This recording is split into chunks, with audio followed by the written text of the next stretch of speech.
آج سے کم و بیش چند ماہ پہلے عالم اسلام کے ایک بہت بڑے عالم دین اردن میں رہتے ہیں، شیخ سلیم ابن عید الہلالی حفظہ اللہ، معروف ہیں،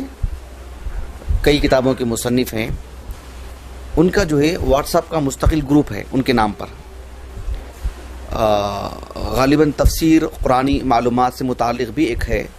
آپ میں سے بھی کافی لوگ ہیں اس میں آپ لوگوں کو یاد ہوگا کہ جو ہے یعنی میں جیسے کہہ رہا ہوں کہ چند ماہ پہلے کی بات ہے، رمضان سے پہلے سے چلا آ رہا ہے انہوں نے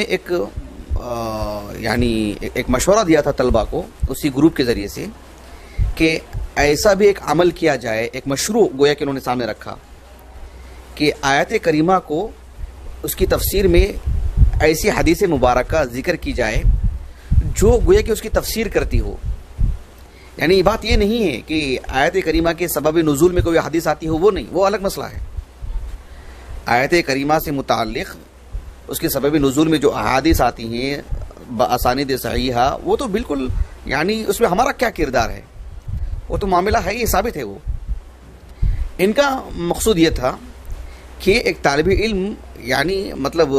لگاؤ خوب ہو اس کا کتاب و سنت سے، آیت پڑھتے وقت وہ یہ کہے کہ جو ہے اس موضوع سے متعلق تو وہ حدیث مبارکہ ہے نا، تو اس کو جوڑ کے پیش کرے۔ جس طرح سے ابو ہریرہ رضی اللہ عنہ اور دیگر صحابہ سے ہمیں باتیں ملتی ہیں کہ وہ کوئی حدیث مبارکہ سناتے تو کہتے کہ اقرؤ ان شئتم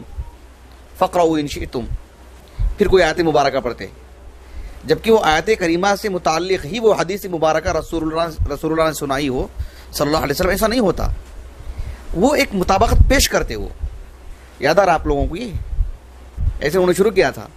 کچھ احادیث کا ذکر بھی ہو رہا تھا، میں تو بھی گروپ میں نہیں ہوں، میں سارے گروپ سے نکل چکا ہوں، لیکن آپ لوگ اگر ہیں تو شاید ابھی ہو رہا ہو تو مجھے بتائیے۔ تو یہ جو آیت مبارکہ ہے، یعنی اس سے پہلی والی آیت کریمہ، اللہ رب العالمین نے فرمایا کہ ان تتوبا الی اللہ فقد صغت قلوبکما وان تظاہرا علیہ فان اللہ هو مولاه وجبریل وصالح المؤمنین والملائکۃ بعد ذلک ظہیر۔ اب اس آیت کریمہ کو رکھ کر کے ایک حدیث مبارکہ میں آپ کو سناتا ہوں۔ آیت کریمہ اپنے مفہوم میں بالکل واضح ہے، جو حدیث مبارکہ سنانے جا رہا ہوں وہ حدیث اپنے موضوع سے اعتبار سے بالکل واضح ہے، لیکن دونوں میں ہم آہنگی دیکھیے، وہ بتانا چاہ رہا ہوں میں آپ کو، جو شیخ نے جو ہے مطلب اس گروپ کے ذریعے سے اس کا احیاء کیا تھا، جزاہ اللہ خیرا۔ تو یہاں دیکھیے اللہ رب العالمین نے فرمایا کہ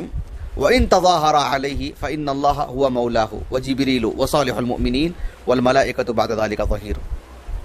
اللہ سبحانہ وتعالیٰ نے ایک مومن کے لیے، اللہ کے رسول کی مدد کی بات کی جا رہی، آپ علیہ السلام کی نصرت کی بات کی جا رہی، تو اللہ تعالیٰ نے کہا کہ آپ علیہ السلام کے حق میں فَإِنَّ اللَّهَ هُوَ مَوْلَاهُ وَجِبْرِيلُ وَصَالِحُ الْمُؤْمِنِينَ وَالْمَلَائِكَةُ، تو گویا کہ زمین و آسمان کو اللہ نے ملا دیا آپ کی نصرت کے لیے۔ اللہ سبحانہ وتعالیٰ جب کسی بندے سے محبت کرتا ہے تو اس کا اعلان ہوتا ہے آسمانوں میں، پھر زمین میں اس کی قبولیت لکھ دی جاتی ہے۔ تو اس آیت کریمہ کو سامنے رکھ کر کے وہ حدیث جو مبارکہ ہے، معروف حدیث مبارکہ، اس امام بخاری امام مسلم رحمہم اللہ اپنی اپنی صحیح میں لے کر آئے۔ صحیح بخاری میں تو متعدد جگہوں میں ہے، آغاز کے اعتبار سے کتاب الصلاح میں قبلے کے تحویل سے متعلق وہ حدیث مبارکہ امام بخاری رحمہ اللہ، امام مسلم رحمہ اللہ کتاب فضائل الصحابہ میں۔ نافع رحمہ اللہ کہتے ہیں کہ ابو ہریرہ رضی اللہ عنہ نے فرمایا کہ آپ علیہ السلام نے کہا کہ اللہ سبحانہ وتعالی یعنی ندا لگاتا ہے کہ جبرائیل علیہ السلام کو اللہ تعالیٰ آواز دیتا ہے کہ ان اللہ ینادی جبرائیل، جبرائیل مفعول ہے، یعنی اللہ تعالیٰ آواز دیتا ہے، اور اللہ آواز دیتا ہے یعنی اہل السنہ کا یہ عقیدہ ہے کہ اللہ رب العالمین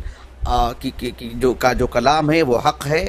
اور اللہ سبحانہ وتعالیٰ جب چاہتا ہے کلام کرتا ہے، اس میں صوت ہے اور وہ حروف کا مجموعہ ہے، مرکب ہے، یہ سب اہل السنہ کا عقیدہ ہے، یہ ہمارا موضوع نہیں آج کا۔ تو اللہ سبحانہ وتعالیٰ ان اللہ ینادی جبرائیل کہ ان اللہ یحب فلانا فاحبہ، کہ اللہ تعالیٰ فلاں بندے سے محبت کرتا ہے، اللہ تعالیٰ جبرائیل سے کہتا ہے کہ تم بھی اس سے محبت کرو، فیحبہ جبریل، جبرائیل علیہ السلام اس بندے سے محبت کرتے ہیں۔ صرف اتنا ہی نہیں بلکہ آگے کا مرحلہ کیا ہے کہ جبرائیل علیہ السلام پھر جو آسمان میں جو دیگر فرشتے ہیں ان کو ندا دیتے ہیں، فَيُنَادِ جِبْرِيلُ فِي أَهْلِ السَّمَاءِ کہ ان اللہ یحب فلانا فاحبوہ، اللہ تعالیٰ فلاں بندے سے محبت کرتا ہے، تم سب اس سے محبت کرو۔ فَيُحِبُّهُ أَهْلُ السَّمَاءِ، اہل السماء سب اس سے محبت کرتے ہیں. فَيُوضَعُ لَهُ الْقَبُولُ فِي أَهْلِ الْأَرْضِ، پھر زمین والوں میں اس شخص کی مقبولیت اللہ تعالیٰ لکھ دیتا ہے. یعنی دلوں میں اللہ تعالیٰ اس کی قدر، اس کی منزلت، اس کی محبت ڈال دیتا ہے. لوگ اس کا نام لیتے ہیں، حفظہ اللہ، رحمہ اللہ، اس دعائیں دیتے ہیں. تو اللہ سبحانہ و تعالیٰ اس کی وہ قبولیت عطا فرماتا ہے.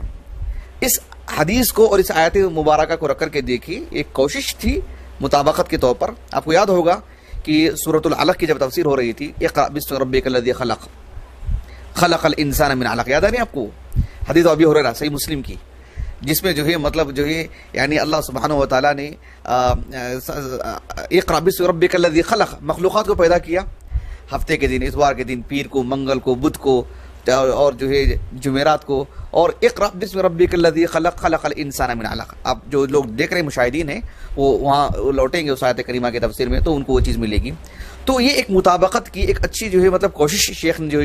شروع کی ہے. تو جو بھی اس طرح سے کر کے جمع کریں گے، اکجا کریں گے، بھلے ہی اپنی محنتیں ہوں، اس کو عام کریں، اس کی مطابقت پیدا کر کے بتائیں